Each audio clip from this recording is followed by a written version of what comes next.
नमस्कार, आप देख रहे हैं वीके न्यूज और मैं युधिष्ठिर उपाध्याय। किसान आंदोलन का हाल अब ऐसा हो गया है कि किसान नेताओं को भी समझ नहीं आ रहा है कि ये हुआ कैसे, क्योंकि जिन भोले भाले किसानों को कई महीनों तक घेर कर बिठा रखा था और उनके बल पर सरकार और आम लोगों को परेशान करने की भरपूर कोशिश की जा रही थी, अब वो किसान इस आंदोलन की असल सच्चाई और किसान नेताओं की मंशा को समझ गए हैं। इसीलिए उन्होंने इस धरने को छोड़कर घर का रुख कर लिया है और अपने काम में लगे हुए हैं। ये सब देखकर राकेश टिकैत भी बुरी तरह से बौखलाए हुए हैं और वो फिर से इस आंदोलन में जान फूंकने के मकसद से भड़काऊ बयान दे रहे हैं, लेकिन अब इनके सब दांव फेल हो रहे हैं। तो वहीं ऐसे में राकेश टिकैत को इस बात का डर सता रहा है कि सरकार प्रदर्शन कर रहे किसानों के साथ शाहीन बाग जैसा बर्ताव ना कर दे।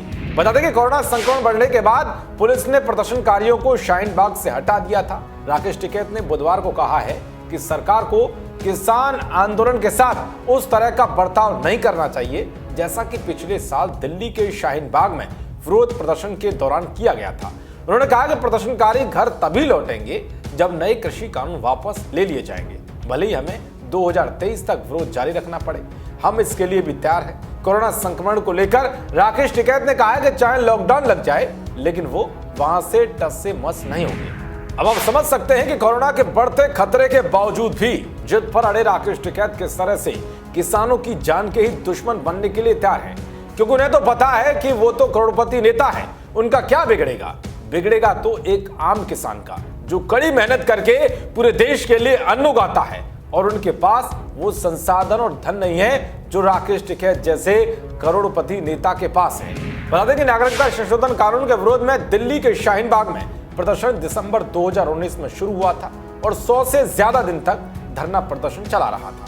इस दौरान लोगों ने सड़क को ब्लॉक कर दिया था, लेकिन पिछले साल मार्च में कोरोना वायरस संक्रमण को रोकने के लिए दिल्ली में लगाई गई धारा 144 के बाद पुलिस ने प्रदर्शनकारियों को वहां से हटा दिया। शाहीन बाग से प्रदर्शनकारियों को हटाने और सड़क को खोलने के लिए सुप्रीम कोर्ट में भी अपील की गई थी, क्योंकि इस कारण लोगों को मुश्किलों का सामना करना पड़ रहा था। इस पर सुप्रीम कोर्ट ने कहा था कि कोई व्यक्ति या समूह सार्वजनिक स्थानों को ब्लॉक नहीं कर सकता, जिसके बाद पुलिस ने कार्रवाई करते हुए वहां से प्रदर्शनकारियों को हटा दिया था।